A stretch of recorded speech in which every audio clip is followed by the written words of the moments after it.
that model of building up instead of tearing people down, it's much more effective. One of our first philosophies about hiring is that we hire people we like. I think that team dynamics and interpersonal relationships often supersede pure skill set, raw skill set. It is easy to find people that are exceptionally skilled and just horrible to get along with.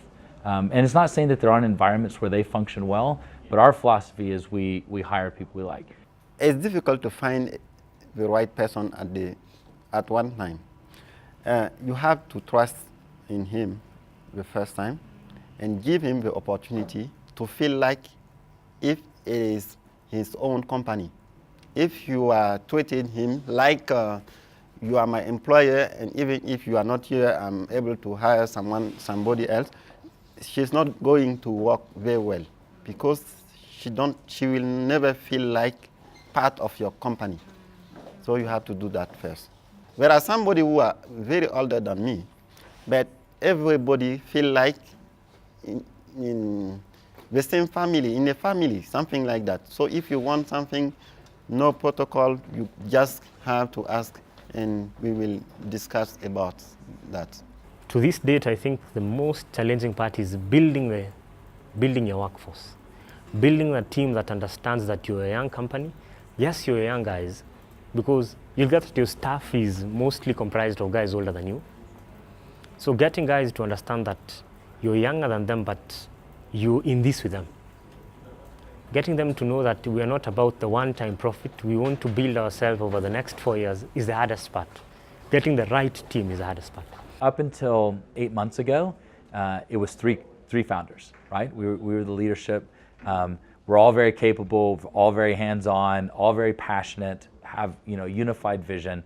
But at a certain point, the company starts to grow, and it's difficult, to manage all of the resources. And so we knew we needed to put in another layer of management. And so we decided very intentionally that we would hire entrepreneurs to come in and to take those management roles.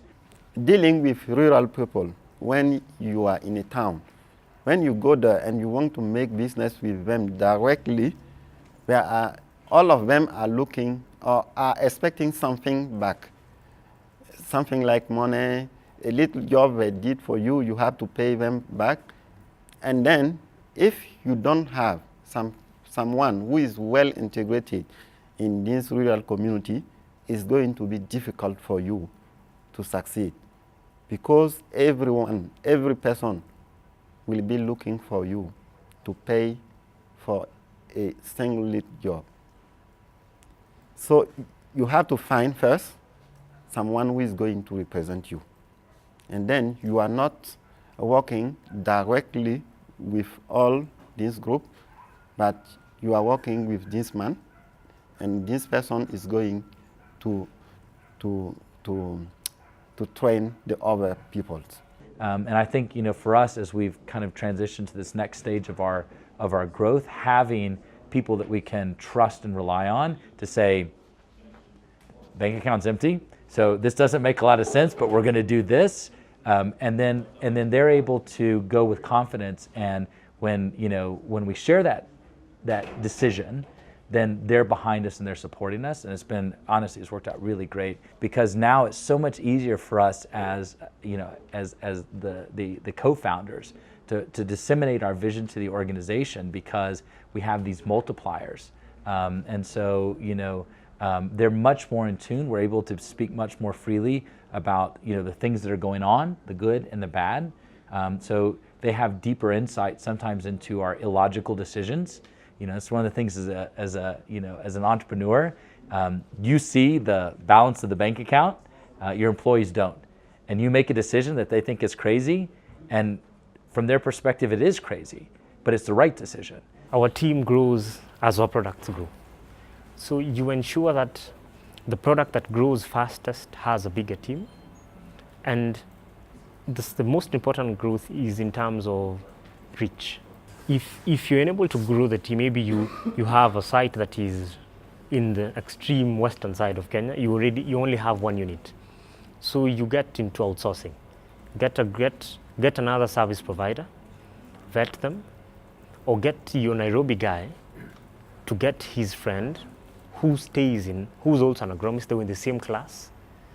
Bring him to Nairobi, tell them this and this is what we need to do. You will do it on an outsourcing basis, on a third party basis, but you'll have to give us reports every 3 weeks. The pay will come through us, and it gets you to get your reach much wider and reducing your costs. Suppose you're producing 1,000 units, by just doing a correct time motion study and making sure the flow is correct, people can sit in the right place, have the right structure, maybe your production increases by 10%, that is profits. And obviously at the end of the day, when the volume increases, revenue increases, there is a benefit to each and every staff as well. So when they see the revenue trickling down, it's a closed loop again. They all work as a team for the company, and the company moves on.